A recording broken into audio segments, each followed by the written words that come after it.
मोक्ष मार्ग प्रकाशक भाग तीसरा कैसेट नंबर 2121 तारीख 5/4/2000 श्री देवचंद भाई मोस्ट इम्पोर्टेंट।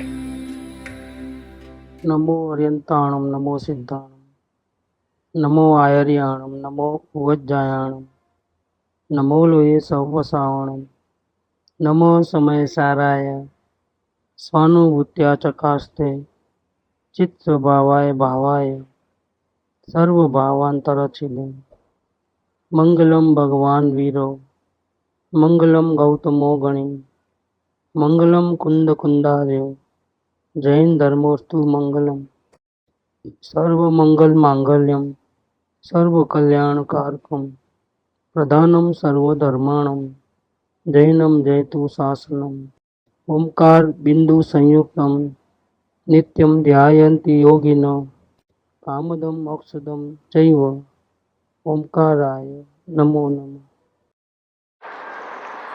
पंडित प्रवर पगलमल जी रचित श्री मोक्ष मार्ग प्रकाशक।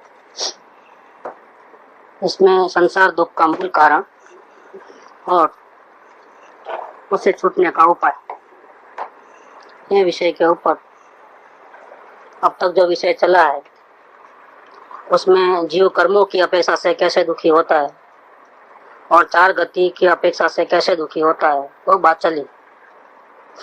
अब तीसरे प्रकार के अंदर संसार दुख के मूल कारण का सामान्य स्वरूप बताते हैं। सामान्य स्वरूप माने क्या? जिसको आत्मा का दर्शन नहीं हुआ है, वो चाहे स्वर्ग में हो, चाहे नरक में हो, चाहे एकेंद्री में हो, चाहे राजा महाराजा हो, चाहे भिखारी हो, वो सभी जीव एक प्रकार की गलती ऐसी करते हैं जिसके कारण नरक वाला जीव भी दुखी है और स्वर्ग वाला जीव भी दुखी है। तो ऐसी कौन सी गलती करते हैं? तो जिस गलती के कारण स्वर्ग के देव भी दुखी और नरक का नरकी भी दुखी, छोटे से छोटा जंतु भी दुखी और बड़ा शास्त्र पाठी हो, त्यागी तपस्वी हो, वो भी दुखी। क्या कारण है उसका? तो इसका सामान्य स्वरूप बताते हैं कि इस सर्व दुख का सामान्य स्वरूप यह है कि जीवों को इच्छा है, अपेक्षाएं हैं। स्वर्ग का जीव भी इसलिए, देव भी इसलिए दुखी है कि उसको अपेक्षा है, इच्छा है, और नरक का जीव भी इसलिए दुखी है क्योंकि उसको अपेक्षा है। चींटी का जीव भी इसलिए दुखी है कि उसको इच्छा है, और राजा महाराजा हो, भिखारी हो, सभी जीव इसलिए दुखी है कि उनको इच्छा है। अगर इच्छा नहीं होती तो वो सुखी होते। हम लोग ये समझते हैं कि इच्छा की पूर्ति हो जाएगी, हम जो जो इच्छा करते हैं वो पूरी हो जाए तो हमारा दुख मिट जाएगा। तो वो बात यहाँ नहीं है, ये बात उन्होंने साबित किया है इधर। चार प्रकार की इच्छा में पहली इच्छा ये थी कि कुछ करना, कुछ नहीं करना, देखना, सुनना, चखना, पांच इंद्रियों के विषय की पूर्ति करना। तो वो जब तक पूरी नहीं होगी तब तक उसका दुख रहता है, वो इच्छा के कारण। दूसरे में कसाय भाव होता है, तो वो इच्छा सफल नहीं होती है तो फिर हम कसाय भाव में आते हैं, क्रोधादि भाव में आ जाते हैं। मान, कपट, लोभ, कैसा भी करके हासिल करना उस चीज को। जब तक वो हासिल नहीं होगी ऐसे भावों के कारण भी, तब तक जीव दुखी रहेगा। उसका नाम है कसाय, विषय कसाय। तीसरा है शरीर में रोग आदि, पीड़ा, भूख प्यास, उससे जो तकलीफ होती है और इच्छा होती है कि सब मिट जाए, उसका भी एक दर्द रहता है। ये सबको तो हमको मालूम है, ये दुखी है। लेकिन चौथा दुख ऐसा है कि सब सुविधा मिले, हर प्रकार की, देखने की, सुनने की, चखने की, हर चीज, हर प्रकार की सुविधा है। मतलब हम इच्छा करें और हमारी इच्छा पूरी होते जावे, तब हाजिर ही है सामान पूरा, वो जीव दुखी है। ये 4 नंबर की गाँव। क्योंकि साधन मिलने से कोई हमारी इच्छाएं थोड़ी खत्म हो गई। ऐसा तो नहीं है कि चलो हमको अच्छा गीत सुनना है तो टेप रिकॉर्ड बसा लिया, कैसेट आ गए तो हमको अभी इच्छा नहीं होगी सुनने की। संयोग मिला, सुविधा मिली, लेकिन इच्छा सफल हो गए वो सुख, ऐसा नहीं है। इच्छा होना ही दुख है, इच्छा होना ही दुख है। तो इच्छा जब तक है तब तक जीव दुखी है। तो चौथा जो है हम समझते हैं कि सब सुविधा मिल जाएगी तो हम सुखी हो जाएंगे, लेकिन नहीं होता है। और यहाँ पर अन्य धर्मों के साथ और हमारे वितराग धर्मों में बहुत डिफरेंस है। अन्य धर्म चाहते हैं कि कुछ अच्छा करो ताकि आपका अच्छा हो जाए। आप बहुत दुखी हो, आपको ये सुविधा नहीं है, वो सुविधा नहीं है, इज्जत बराबर नहीं है, आपको पैसा बराबर नहीं है, आप रोग आ जाते हैं, शत्रु दुश्मन आपको हैरान करते हैं, आप कितनी मेहनत करते हैं सब वेस्ट हो जाता है क्योंकि आपने भूतकाल में बुरा काम किया। अब आप क्या करो, अच्छा काम करो, अच्छा काम करो, सबका भला करो, दान करो, तपस्या करो, पूजा करो, भक्ति करो, ये सब करो तो क्या होगा भैया, तो इससे आपका भी अच्छा होगा, आपके संयोग अच्छे हो जाएंगे, व्यापार अच्छा चलेगा, शरीर स्वास्थ्य अच्छा रहेगा, इज्जत आपको बनी रहेगी, सब कोई अनहोनी नहीं होगी, एक्सीडेंट नहीं होगा, कुछ नहीं होगा, सब अच्छा रहेगा, मजे में रहोगे आप। क्योंकि ऐसे संयोग अच्छे रहना उसको दुनिया वाले सुख मानते हैं, जबकि यहाँ दुख के सामान्य स्वरूप में ये बताया है संयोग अच्छे मिलने से जीव सुखी नहीं है, इच्छा नहीं होगी तो जीव सुखी है, ये साबित करके बताया है यहाँ पर। अब यहाँ विशेष में ये कहते हैं कि संयोग सब ठीक है लेकिन फिर भी जीव सुखी दुखी हो सकता है। क्यों? क्योंकि सुखी दुखी होना वो इच्छा के अनुसार है, बाह्य कारण के अधीन नहीं है। यहाँ इतना जानना कि समान इच्छावान जीवों की अपेक्षा चौथी इच्छा वाले के किंचित 3 प्रकार की इच्छा के घटने से सुख देते हैं। जो विषय ग्रहण की इच्छा थी या क्रोधादि कसाय भाव के कारण से दुखी होता था, या भूख प्यास है रोग आदि होने से दुखी होता था, इसकी कंपैरिजन में देखा जाए तो 4 नंबर वाला जो जीव है जिनको सब प्रकार की सुविधा है और वो सब पूरी होती है, इच्छाएं उसकी पूरी होती है, इच्छा करता है और पूरी होती है। जैसे भूख लगी है तो खाना चाहिए तो खाना मिल गया है, रोग हुआ तो मिटाना चाहता है, दवा बराबर लेता है तो मिट गया रोग, सब एडजस्टमेंट बराबर, उसका सब इच्छाएं जो सफल होती है। तो बाकी के जो 3 है और ये 4 नंबर वाला है तो तीनों के अपेक्षा से 4 नंबर वाला ज्यादा सुखी लगता है क्योंकि इसकी इच्छा की पूर्ति होती है तो वो अपने आप को सुखी समझता है। तथा चौथी इच्छा वाले की अपेक्षा महान इच्छा वाला चौथी इच्छा होने पर भी दुखी होता है। अब इसमें क्या कहना चाहते हैं कि आपको जितनी इच्छा है इतना मिल गया है, लेकिन अब और ज्यादा चाहिए ऐसा इच्छा रखोगे तो वापिस आप दुखी हो जाए। आपने जो चाहो वो मिल गए, अब तो आपको सुखी हो जाना चाहिए था, नहीं, अब वो मिलने पर आप और ज्यादा चाहिए ऐसा अपेक्षा रखोगे तो सब कुछ होते हुए भी आप दुखी रहोगे। किसी के बहुत सामग्री है, विभूति बहुत है, लेकिन उसकी इच्छा बहुत है तो बहुत दुखी है, और किसी के पास थोड़ी सी विभूति है, थोड़े से संयोग है, लेकिन उसकी इच्छा भी नहीं है, ज्यादा बढ़ाने की इच्छा नहीं, तो वो थोड़ा, तो उसको दुख भी थोड़ा है, ज्यादा दुखी नहीं। अथवा किसी को अनिष्ट सामग्री मिली है लेकिन उसको दूर करने की इच्छा थोड़ी है, वो एडजस्ट कर लिया कि भाई ऐसा ही दुख है, अभी हमारे इस शरीर में ऐसे रोग आ गए समझ लो, डॉक्टर ही बोलता है कि अब मरते दम तक रहेगा, तो क्या बोलता है, हम एडजस्ट करो कैसा भी चलाओ, तो एडजस्ट करता है तो तकलीफ नहीं है। जैसे किसी को एक्सीडेंट हो गया, चलो लो, अब वो कैसा भी हॉस्पिटल में रह करके 2 महीना 3 महीने में सब ठीक ठाक हो गया, चलने ऐसा हो गया, लेकिन फिर भी थोड़ा खोट तो रह गया, दौड़ नहीं सकता है, और या थोड़ा झुक झुक के चलना पड़ रहा है, अब उसको सुधार नहीं सकते, अब तो पूरा आयुष्य पर्यंत ऐसा ही चलना पड़ेगा।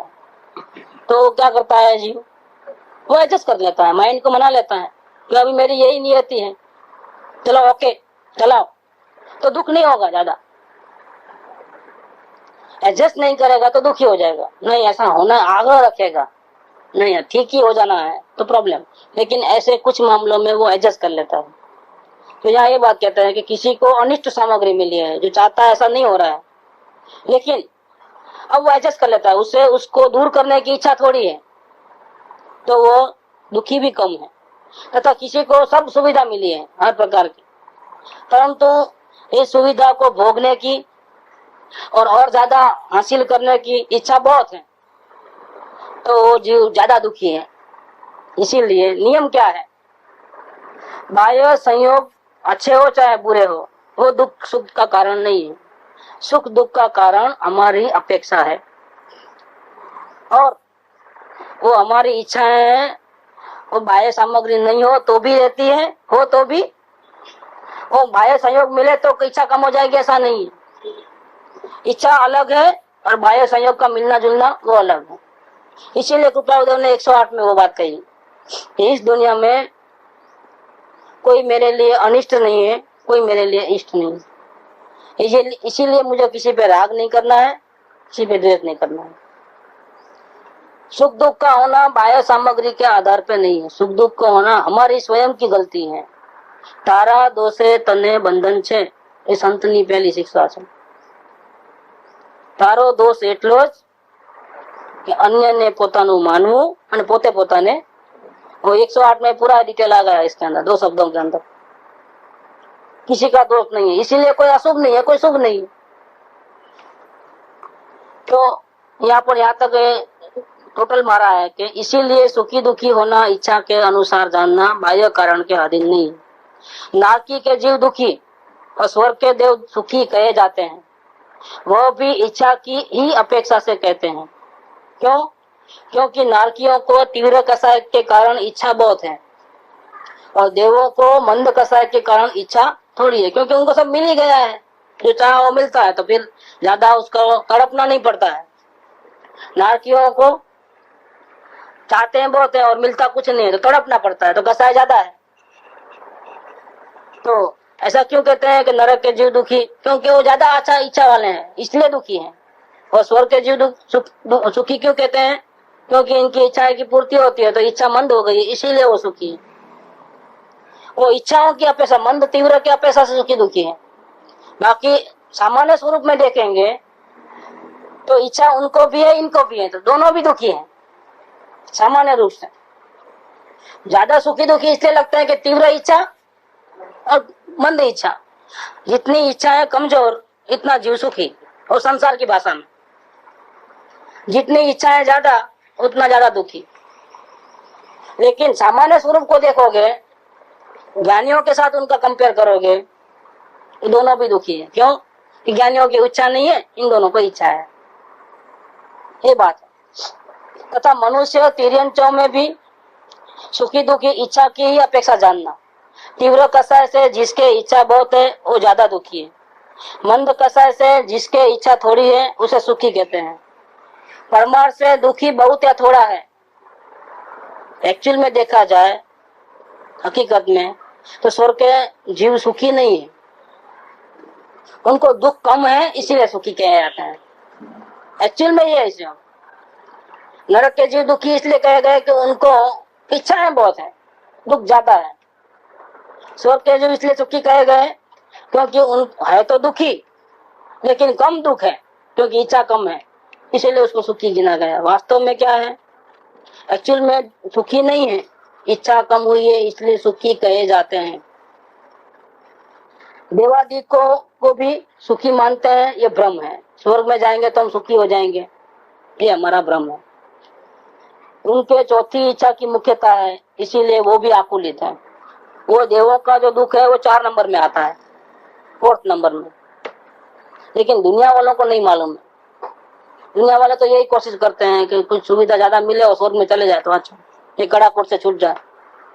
लेकिन वहां जाकर के भी हम दुखी होंगे तो उनको पता नहीं है, उनको भ्रम है, ये भ्रांति हो गई है। उनके चौथी इच्छा की मुख्यता है, इसीलिए वे भी दुखी हैं। इस प्रकार जो इच्छा होती है वो इच्छा, अब इच्छा होती ही क्यों है इसका कारण बताते हैं कि इच्छा होने का कारण है मिथ्यात्व, मतलब भ्रांति। दूसरा अज्ञान, तो सही उपाय को नहीं जानना। सही चीज जैसा वस्तु का स्वरूप है वो हम नहीं समझते हैं, इसलिए दूसरा नंबर है अज्ञान। तीसरा नंबर है असंयम, कंट्रोल नहीं है। इंद्रिय विषयों के ऊपर हमारा कंट्रोल नहीं है। जब हमको देखने की इच्छा होती है, जब तक नहीं देखेंगे तब तक चैन नहीं पड़ेगा। कुछ आने की इच्छा होती है, जब तक नहीं पाएंगे तब तक चैन नहीं पड़ेगा। संयम नहीं है, असंयम है, मतलब मिथ्या चारित्र है। तथा इच्छा है सो आकुलता में है, और आकुलता है वो दुख है। इस प्रकार सर्व संसारी जीव कई प्रकार के दुखों से पीड़ित ही हो रहे हैं, दुखी ही हो रहे हैं। ये दुखों का चैप्टर पूरा हो गया। संसार दुख का जो मूल कारण कर्मों की अपेक्षा से, चार गति की अपेक्षा से और दुख के सामान्य स्वरूप के दृष्टि से। सामान्य स्वरूप में ये बताया कि जो इच्छा करता है वो दुखी, जिसको इच्छा नहीं है वो सुखी। भले झोंपड़ी में रहता हो, इच्छा नहीं है, सुखी है। भले महलों में रहता हो, इच्छा है, दुखी है। और सामान्य स्वरूप बताया। यहाँ पर दुखों का मूल जो कारण है पूरा हुआ। टोटल ये लगाया कि ये इच्छा होने का मूल कारण मिथ्यात्व, अज्ञान और असंयम है, जिसको हम कहते हैं मिथ्या दर्शन, मिथ्या ज्ञान और मिथ्या चारित्र। अब इसका उपाय बताते हैं कि ये सारे दुखों का जो मूल कारण है, जड़ है, उसे छूटना है तो मुक्ति चाहिए। तो मुक्ति का सुख कैसा होता है और वो मुक्ति को कैसे हासिल करना, ये चैप्टर निकालते हैं।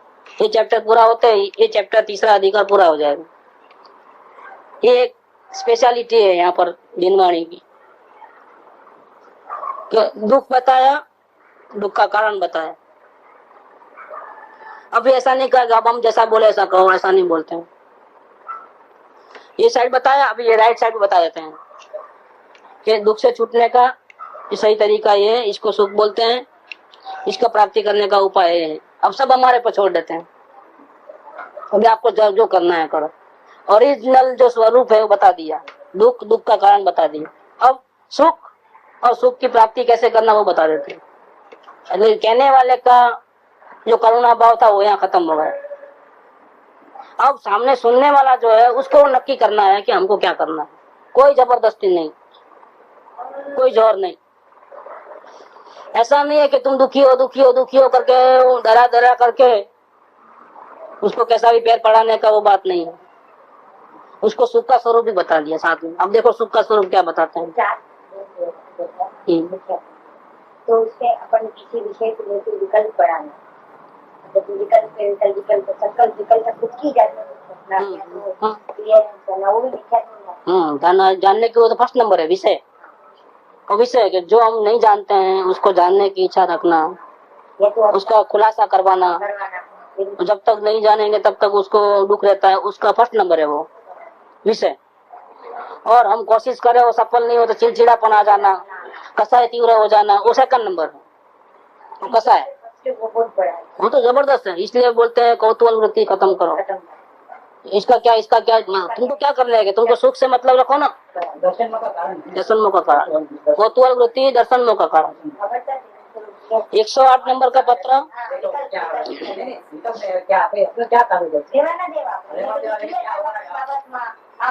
खुलासा करना है, जानना है मुझे। वो जान के क्या करोगे? इतना सरपोशी करने के बाद भी क्या करोगे तुम? बिना जाने तुम सुखी रह सकते हो तो काय को जानने को जाते हो क्या? लेकिन वो अंदर से जाता नहीं हो, सबका छानबीन करके तलवे में जाना बिना प्रयोजन। वो आगे आएगी बात, प्रयोजन भूत और अप्रयोजन भूत, वो सब बातें चौथे अधिकार में आने वाली। वहाँ मिथ्या दर्शन, मिथ्या ज्ञान, मिथ्या चरित्र का टोटली एक एक अलग अलग करके एनालिसिस करने वाले हैं। ये चौथा अधिकार आएगा।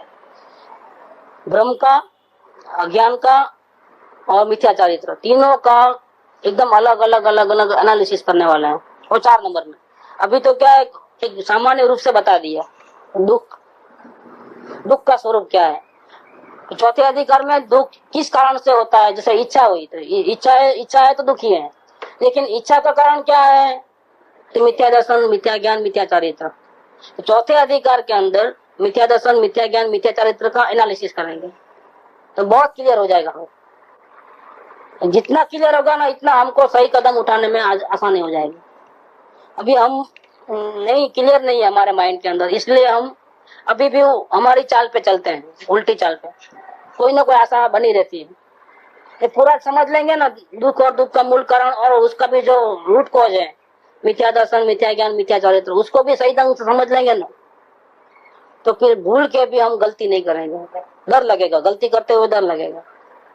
और ये डर लगना वही चैतन्य भावना है। जो हम अनादि से, स्वच्छंद से, अज्ञान से उल्टे रास्ते पे चले जा रहे हैं, क्या रिजल्ट आएगा वो नहीं पता है।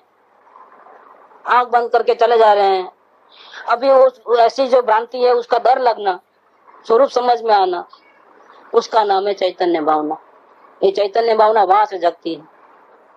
बस चैतन्य भावना एक बार जगी तो सामने से पूछता हुआ है, अब मैं क्या करूं, ये प्रॉब्लम तो मेरे को है, अब मैं क्या करूं। ऐसा करके वो जिज्ञासु वृत्ति में आता है। जब जिज्ञासु वृत्ति में आता है, प्यासा होता है, और उसको भावना के कारण सदगुरु मिल जाते हैं, तो दोनों का कांटेक्ट हो जाता है कि ये प्यासा था या कुआं है।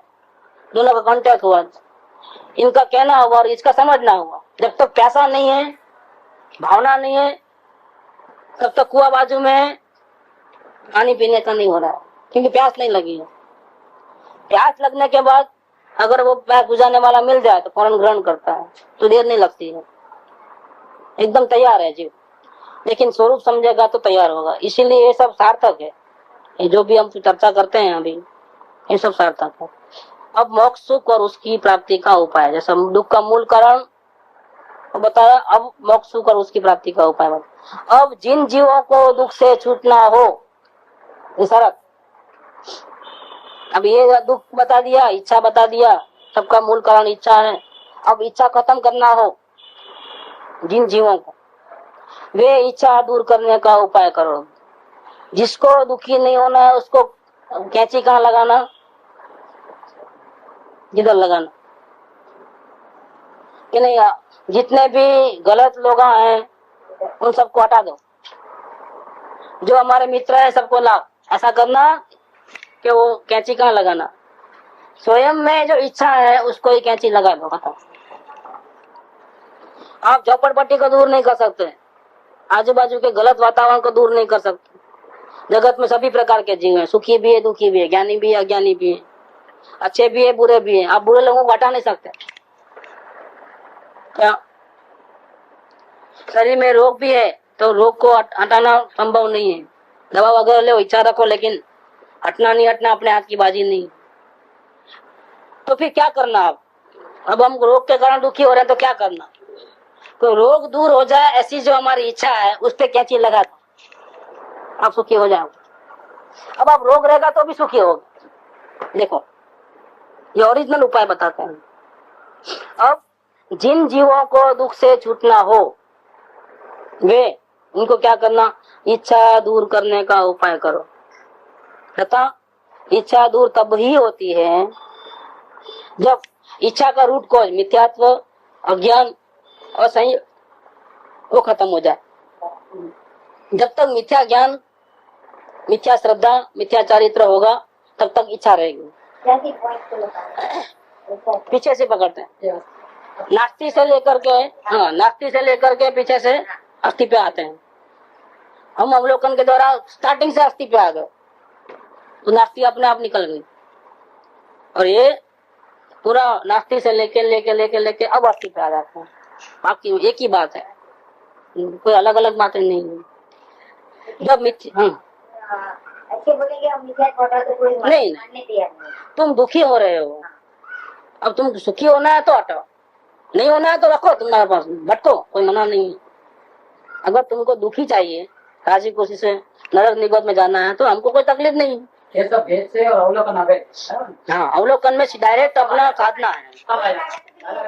समझ में आ जाता है। क्या हुआ है कि जो बहुत तड़पा है, बहुत भटका है, और लंबे समय के बाद बहुत कुछ भटकने के बाद उसको रास्ता मिला हो, और जब रास्ता मिला हो तो उनको लगता है कि इतना भटका मैं बेकार भटका। इसके बदले स्टार्टिंग से अगर ऐसा जाता तो 6 महीने का ही काम नहीं था। तो अब उसको अनुभव में पूरा आ गया, बात अब तक नहीं मालूम था क्योंकि स्वयं खोज रहा था 20 साल से 25 साल से, उधर हाथ मारे उधर हाथ मारे उधर मारे, ऐसा करते करते जब मिल गया तब उसको लगा कि ये तो बहुत आसान था, इतना बेकार का भटका मैं। ऐसा करके जो सरल रास्ता मिल गया तो वो क्या बात करेगा, वो लंबा चौड़ा बात नहीं करेगा, वो डायरेक्ट साधना से उठाएगा। वो साधना से उठाएगा तो शास्त्रों में लंबी चौड़ी बातें हैं, डायरेक्ट साधना करने वाली बातें तो बहुत कम मिलेगी। कम क्या नहीं है, समझ, शॉर्ट रास्ता कोई नहीं बताता है, लंबी लंबी बातें बताता है। तो इसमें उतना टाइम भी नहीं रहता सामने वाले को, और सुनने समझने में जिनकी चली जाती है, करने धरने में अनुभव तो होता नहीं है, जिनकी पूरी हो जाती है। तभी आएगा और अवलोकन से नहीं बनता कभी। जब तक ज्ञान की आराधना नहीं है तब तक मोह बंद नहीं होता है, अनुभूति नहीं होती है। जैसे समझना एक बात है और अनुभव करना दूसरी बात है। सामने वाला बहुत दुखी है, उसका एक्सीडेंट हो गया है, पैर टूट गया है, खून निकल रहा है, बहुत दर्द होता है, हम बुद्धि से समझ सकते हैं। अनुभव कर सकते हैं क्या ऐसा? अनुभव कब? जब हमारे पे ऐसे कभी गुजरेगी तब हमको अनुभव होगा, जब तक नहीं होगा। तो शास्त्र सुनना, पढ़ना, समझना वो बुद्धि का विषय है, उसमें बीच में बुद्धि दलाली करती है, डायरेक्ट नहीं समझ सकता। तो फिर डायरेक्ट समझने के लिए क्या करना, अनुभूति के लिए क्या करना? इन सब की कोई जरूरत नहीं है, अपना ज्ञान ही ताकत वाला है। डायरेक्ट ज्ञान से सीधा अवलोकन करो, बिना शास्त्र पढ़े आपका नया पार हो जाएगी। बस ये फर्क है, अरूपणा में ये फर्क है। इसमें बहुत मेहनत बचती है, अवलोकन से मेहनत बहुत बच जाती। ये पढ़ो, ये करो, ये करो नहीं, डायरेक्ट सीधा लाइन बैठ जाती। सीधा ही समझना तो अनुभव के साथ होना ही है।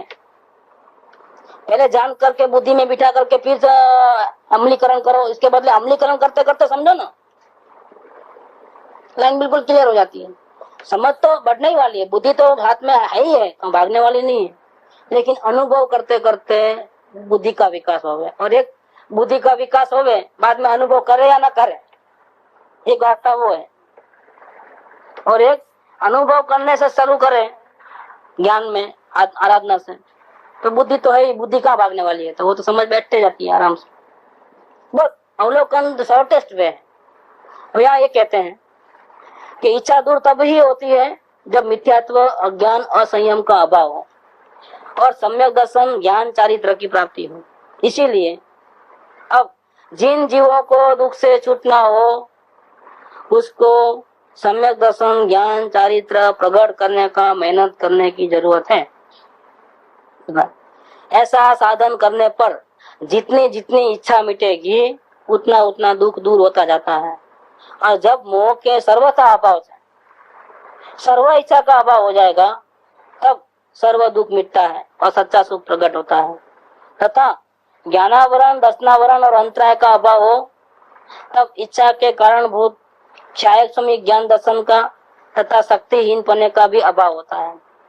अनंत ज्ञान, दर्शन, वीर्य की प्राप्ति होती है तथा कितने ही काल पश्चात अघाती कर्मों का भी अभाव होकर के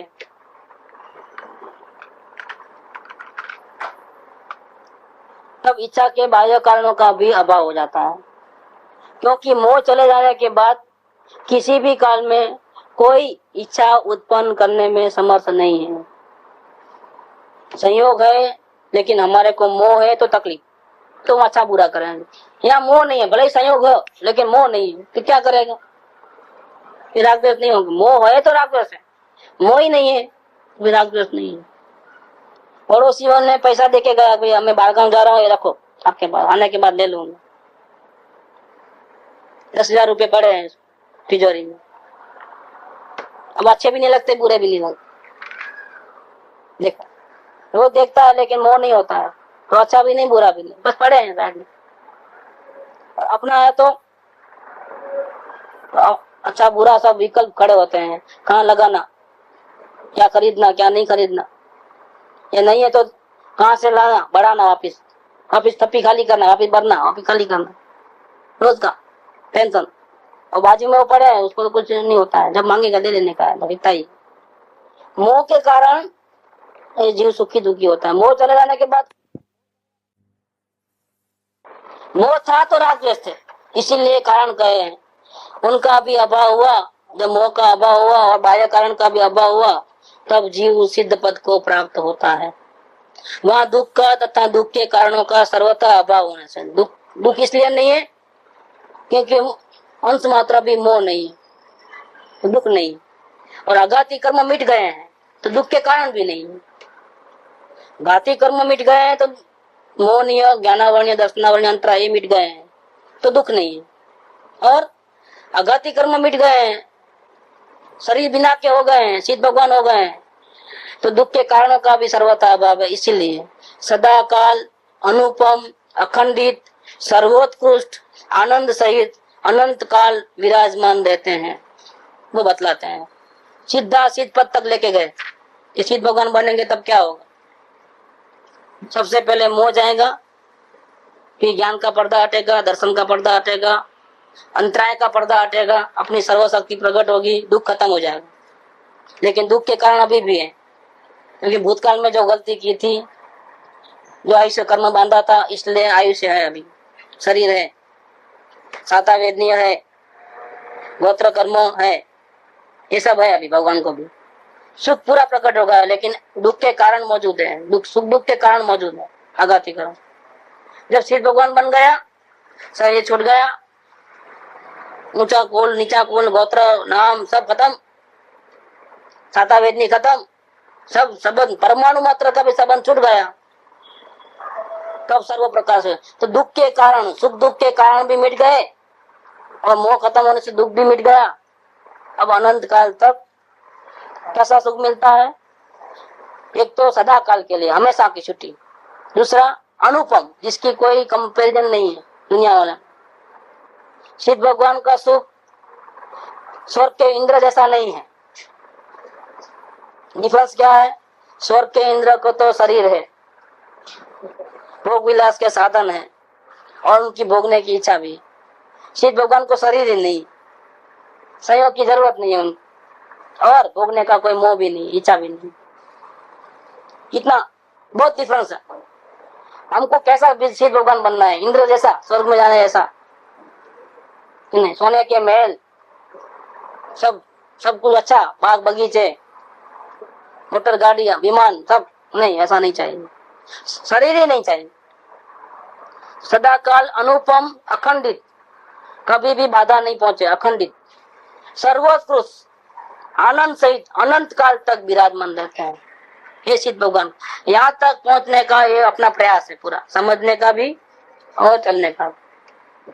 आखिरी मंजिल क्या है कि जब आपको पूर्ण सुखी हो जाएंगे तब क्या होगा कि शरीर रहित हो जाओगे, सारे कर्मों से छूट जाओगे, आत्मा की अनंत शक्ति प्रकट हो जाएगी और अनंत काल तक, सदा काल के लिए आप सुख में रहोगे। ये हमारा टारगेट है।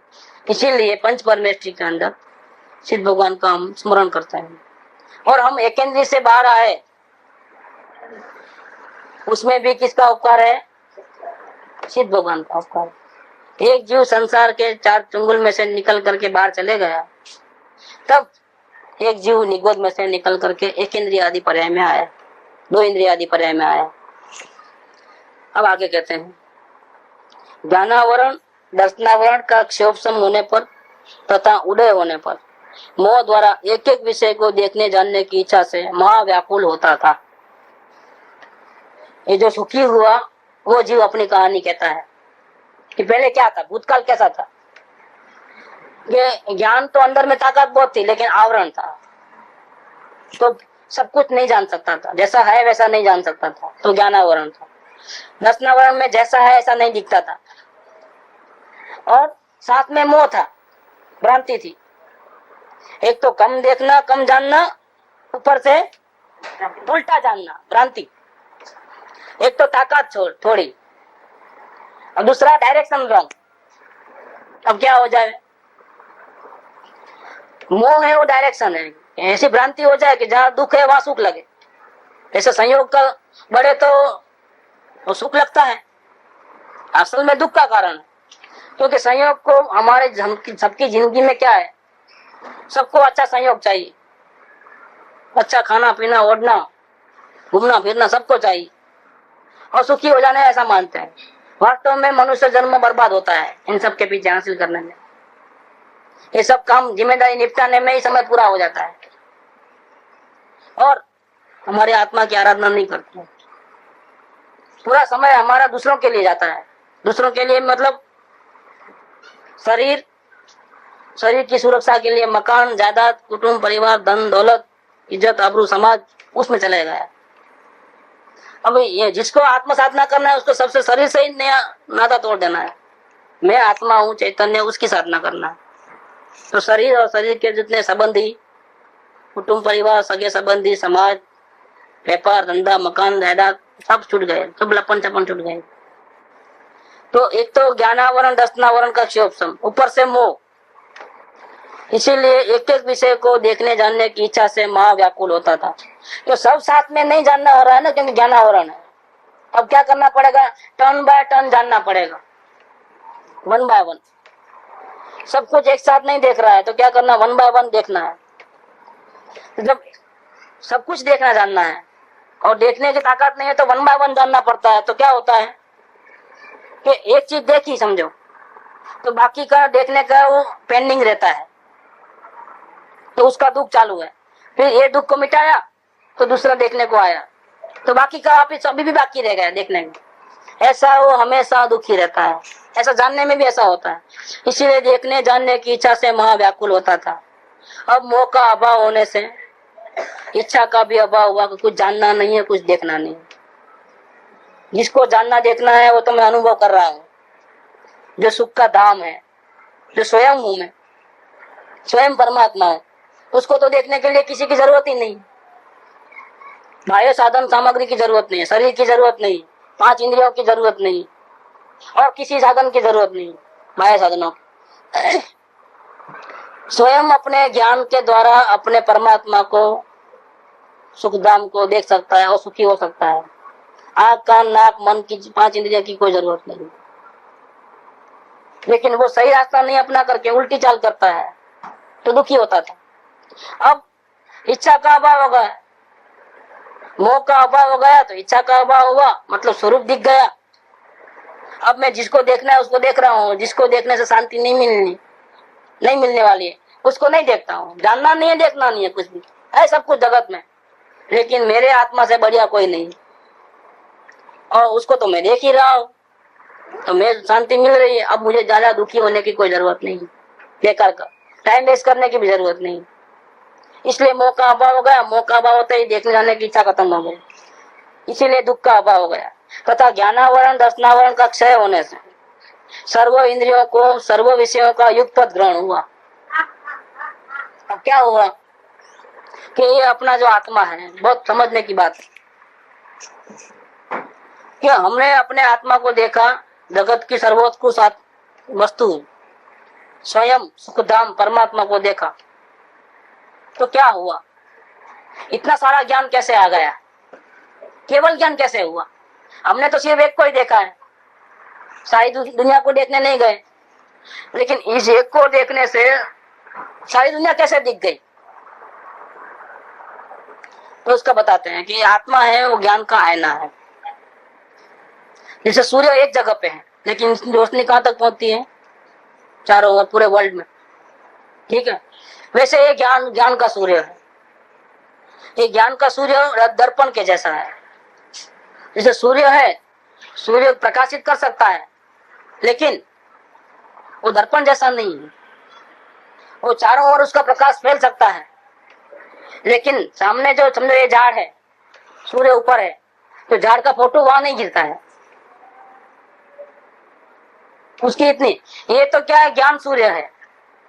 क्या होता है अब, इसकी ज्ञान की किरणें सारे विश्व में फैलती भी है और सारे विश्व का फोटो इसमें आ जाता है आत्मा में, क्योंकि वो ऐसा जबरदस्त है ज्ञान सूर्य, दर्पण की माफी।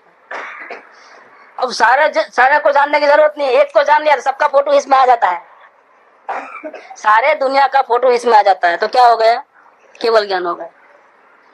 नहीं, लोग ये कार चलाने वाले साइड मिरर रखते हैं, सेंटर वाला मिरर भी रहता है, वो पीछे देखते नहीं है लेकिन दिख जाता है। देखते नहीं है, वो दिख जाता है। देखना तो आगे है क्योंकि सामने संभालना है, एक्सीडेंट ना हो, लेकिन पीछे का भी दिख जाता है। ऐसा करना नहीं पड़ता है, मुंडी करना पड़ता है ना, क्योंकि वो साइड मिरर लगे हुए हैं और सेंटर मिरर लगा हुआ है, तो पीछे का पूरा सीन दिखता है। देखो ऐसा ही यहाँ होता है कि ऐसा दुनिया की और घूमने की जरूरत नहीं। आप इधर घूमो, पूरी दुनिया का फोटो इधर आ जाता है, तो सबका जानकारी साथ में हो जाती है। ये साथ में जानकारी होती है। उसमें तो क्या है, वन बाय वन जानना पड़ता था, पहले इनको बाद में उनको बाद में उनको। यहाँ आईने में देखना, आप आईने में, यहाँ आईना लगा है तो पूरा घर दिखेगा, और ऐसा देखना है तो पहले टीवी को देखना है तो टीवी को देखो, फिर बाद में वो कबाड़ को देखना है तो उधर जाना है, नजर को घुमाना पड़ेगा। और इधर आईना रख दो तो एक ही आईने के अंदर टीवी, कबाड़ सब देखना, सोफा, वो हम इसमें एक साथ में देख लो आप। बस वैसा ही है इसके अंदर। इसलिए वो सूत्र है, जिसने आत्मा जाना इसने सर्व जाना। तो केवल ज्ञान का सही उपाय क्या है? सारी दुनिया को जान लेना नहीं, एक आत्मा को जान लो, केवल ज्ञान हो जाएगा। ये बात इधर कहते हैं कि तथा ज्ञानावरण दर्शनावरणी का क्षय होने से सर्व इंद्रियों को, सर्व विषयों का युगपत ग्रहण हुआ, इसीलिए दुख का कारण भी दूर हुआ। ये जानने देखने की इच्छा भी खत्म हो गई।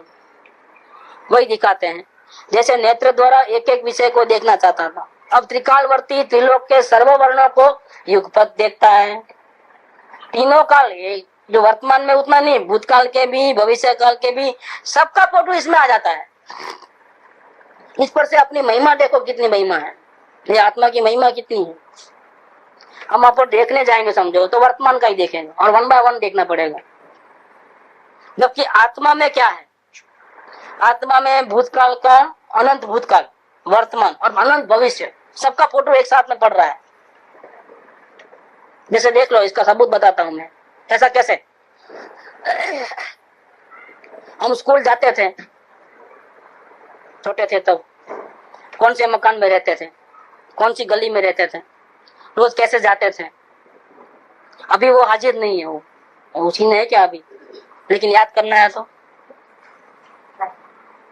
एकदम स्मरण कर सकते हैं कि नहीं कर सकते। हर एक की कैपेसिटी है, लेकिन फिर भी थोड़ा बहुत भी। इसका मतलब क्या हो गया कि ज्ञान में वो ताकत है कि भूतकाल को भी वर्तमान में जान सकता है। ये तो हमारा कैसा ज्ञान है कि अभी हम इच्छा से बहुत आकुलित हैं, अभी हमारी साधना पूरी नहीं हुई, अभी हम अधूरे हैं, हमारा आईना साफ नहीं है। जब अंतरात्मा को देखते देखते देखते देखते देखते अभिप्रायपूर्वक की इच्छाएं, मोह, राग, द्वेष, ऐसा कम कम होते होते, जितना कम होगा इतना आईना क्लियर होगा।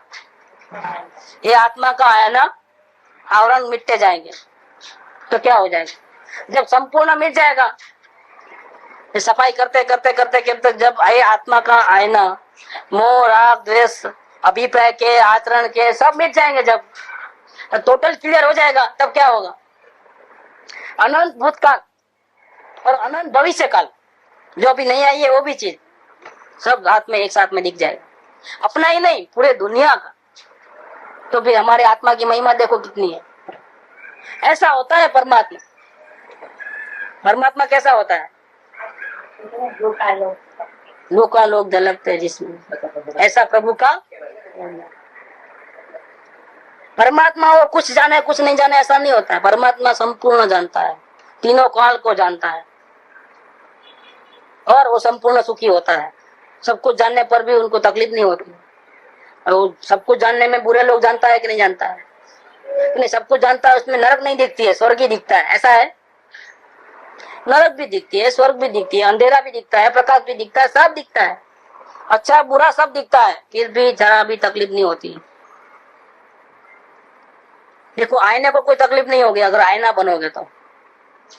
आईना बर्फ को देखेगा ठंडा नहीं हो जाएगा, आईना गर्मी को देखेगा तो, आग को देखेगा तो। ऐसे ये प्रभु परमात्मा, उसमें नरक दिखेगी वो दुखी नहीं हो जाएगा, स्वर्ग दिखेगी वो सुखी नहीं हो जाएगी।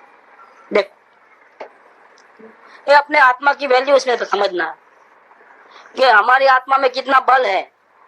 अभी अप्रगट है, अभी प्रगट नहीं है, वो उसमें हमारी गलती है। अभी प्रगट नहीं है, उसमें किसकी गलती? वो हाजिर नहीं है, ऐसा नहीं है, हाजिर तो है अंदर में, लेकिन नहीं देख रहे, वो हमारी गलती। उसकी शक्ति प्रकट नहीं है, वो हमारी गलती। क्यों? कि इतना महान अद्भुत होने पर भी, स्वयं परमात्मा होने पर भी, और इतना महिमावंत होने पर भी हम कचरे कुंडी में पड़े हैं, जिससे कभी सुख नहीं आने वाला है, उसके पीछे हम दौड़ भाग रहे हैं। क्या हो रहा है? परमात्मा से दूर जा रहे हैं हम स्वयं परमात्मा है, लेकिन जितना जितना बार भागते हैं, दूसरों को देखते हैं, दूसरों को सुनते हैं, दूसरों को देखते हैं, उधर भागते हैं, इधर भागते हैं, उतना क्या हो रहा है? इतने हम परमात्मा से दूर चले जाते हैं। स्वयं महिमावंत है, जिसको देखने से सारी दुनिया दिख जाएगी, सारे मोह खत्म हो जाएंगे, सारी शक्तियां प्रकट हो जाएगी, सभी प्रकार की इच्छाओं का नाश हो जाएगा और सभी प्रकार के सुख मिलेंगे। उसको नहीं देखते हुए, और देखना भी आसान, कि इसको देखने के लिए आंख कान नाक इंद्रियों की मन की कोई जरूरत नहीं। इतना आसान है और इतना इजी होने पर भी हम क्या कर रहे हैं, दिन भर क्या कर रहे हैं। जितनी महिमा हमारी स्वरूप की आनी चाहिए उतनी महिमा नहीं आती है, तो हमारा उपयोग बाहर जाता है। हमारा उपयोग बाहर क्यों रहता है भैया? समय क्यों नहीं आता है? अपना सवाल चला था, समय क्यों नहीं चलता है? कि थोड़े से सुख में मूर्छित हो गया है। थोड़ा सा सुख मतलब कौन सा?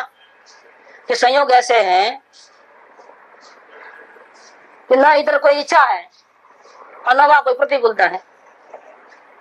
अब क्या हो गया कि सो गए बस। जैसे ज्ञान की दवा दे दिया तो उसको दुख महसूस नहीं होता है, मजे में आराम आराम आराम लगता है। क्यों? तो ऐसी दवा दे दिया है, पेन किलर और ज्ञान दोनों भी। इतना बड़ा ऑपरेशन हुआ है लेकिन पेन किलर दे दिया, एक ज्ञान की दवा दे दिया, क्या हुआ? नींद अच्छी आई, आराम से, कोई दमा पछाड़ नहीं हो रही। नहीं तो पीड़ा होवे और ज्ञान की दवा नहीं दे और पेन किलर नहीं दे तो क्या होता है? उछलता है। दुख नहीं मिट गया है, दुख तो बहुत जबरदस्त है, लेकिन मोह की ज्ञान की दवा और पेन किलर थोड़ा थोड़ा मिलता रहे, जो चाहे वो, क्या हो गया?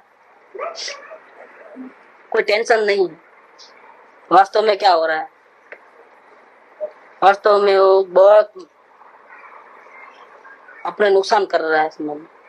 क्योंकि जिस समय में वो ऐसे महान परमात्मा को देख सकता था, लेकिन उसकी महिमा नहीं आने से उसको नहीं देख रहा है और क्या कर रहा है? छोटी छोटी इच्छाएं पूरी करने में लगा हुआ है। अरे भाई तुम इसको देख लो, तेरी सारी इच्छाएं पूरी हो जाएगी एक साथ, इतना महिमावंत तू स्वयं हो। लेकिन नहीं, थोड़ा खा लूं, थोड़ा पी लूं, और है भी सब, और पूर्ति भी हो रही है। कसाई भी मंद रहते हैं, दुख कम रहता है, अपने को सुखी मानता है। ये मूर्छित, ये यहाँ मोह काम करता है। ऐसे छोटी छोटी इच्छा संतोष हो जाए और दुख दूर हो गए। दुख दूर मतलब कम हो गए। इच्छा तो है, लेकिन दुख कम करना है कि दुख का अभाव करना है? दुख कम करना है तो संयोग तो है ही बराबर, और इच्छा भी है, एडजस्ट करते जाओ। और दुख खत्म करना है तो किसको देखना है? स्वयं के परमात्मा को। लेकिन ये जीव स्वयं के परमात्मा को नहीं देख करके अपना बहुत नुकसान करता है। ये महिमा नहीं आती है, ये बहुत बड़ा कारण है। बस महिमा आई, अपने स्वरूप की महिमा आई, संवेग अपने आप जागेगा, इसके दर्शन की प्यास जगेगी, और दर्शन की प्यास जगेगी तो संवेग बराबर आएगा। फिर ये जो छोटे छोटे जो इच्छाएं पूरी होती है ना, जिसको सुख मान करके बैठा है ना, वो सुख नहीं लगेगा, वो अच्छे नहीं लगेंगे। यहाँ से भी भाग जाने का दिल हो, नहीं चाहिए ये सुविधा मेरे को, मुझे परमात्मा चाहिए, मुझे ये सुविधा नहीं चाहिए। संवेग आ जाए, सब कुछ ठीक होगा, लेकिन संवेग आने से वो दुखी हो जाएगा, क्योंकि परमात्मा के दर्शन नहीं है तो दुखी हो जाएगा। बस जितना दुख बढ़ेगा उतना वो आवरण खत्म होता है। कौन सा? परमात्मा को देखने का जो हमारा उपयोग बाहर जाता है ना, वो आवरण खत्म होता है। जितना ज्यादा तड़पता है उतना, और ज्ञान निर्मल होकर के आवरण मिट जाता है, अंतराय कर्म मिट जाता है। परमात्मा को देखने की इच्छा है लेकिन पूरी क्यों नहीं होती है? कि अंतराय है। किसका अंतराय है? कि मोह, सूक्ष्म मोह रह गया है, इसके कारण ज्ञानावरण दर्शनावरण का अंतराय, ये अंतराय के कारण नहीं दिखता है। यहाँ स्वयं होने पर भी नहीं दिखता है, वो दिख जाएगा, दिख जाते ही लाइन क्लियर पूरा। लेकिन पहले महिमा आवे कि मैं देखूंगा तो कितना बड़ा फायदा होगा। देखने से क्या होने वाला है कि केवल ज्ञान की मूर्ति दिखेगी अंदर में। इसको देख लिया बिना किसी के सपोर्ट, आंख कान नाक इंद्रिय मन कोई नहीं, बिना किसी के सपोर्ट से ज्ञान स्वयं अंतर्मुख होकर के ऐसे परमात्मा को देख लेगा जो ज्ञान सूर्य है, जिसको देखने से सारी दुनिया यहाँ बैठे बैठे एक को देखने से दिख जाएगी। और सभी प्रकार की मोह बुद्धि खत्म हो जाएगी, सभी प्रकार के दुख खत्म हो जाएंगे। इतना बड़ा चमत्कार होने वाला है। इसकी अगर सही महिमा आएगी तो उसका बाहर का उपयोग छूट जाएगा, अंतर में आ जाएगा। उपयोग नहीं पलटता है, रुचि पलटे तो उपयोग पलटे। महिमा आवे तो अंतर्मुख होवे, महिमा ही नहीं आवे तो अंतर्मुख कैसे होगा? तो कौन रोकता है कि बाहर में छोटी छोटी चीजों में जो महिमा है ना, वो रोकता है। इतना बड़ा परमात्मा पड़ा है वो नहीं दिखता है, और मामूली मामूली चीजें वो दिखती है, उसको ठीक ठाक रिपेयरिंग करते रहता है। उसमें समय चले आता है। कितना समय गया अब तक? अनंत भव अनंत काल गया छोटी छोटी चीजों के पीछे पड़ गई। और हमेशा वो परमात्मा को देखे बिना कोरा का कोरा चले गया।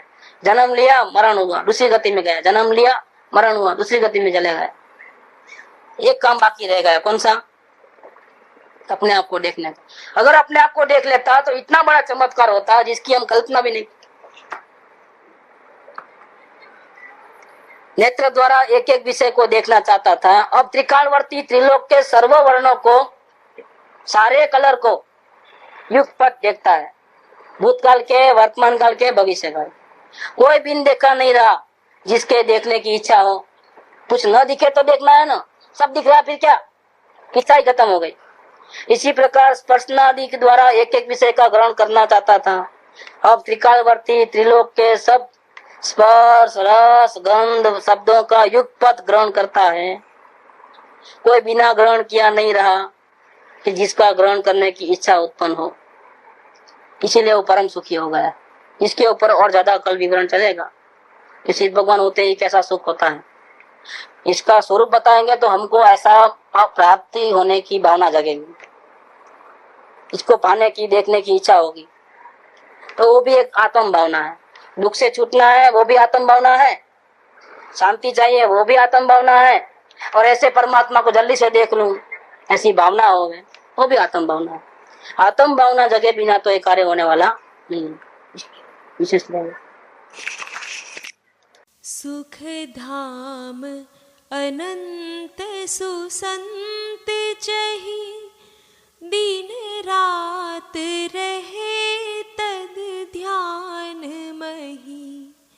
प्रशांति अनंत सुधामय जे, प्रण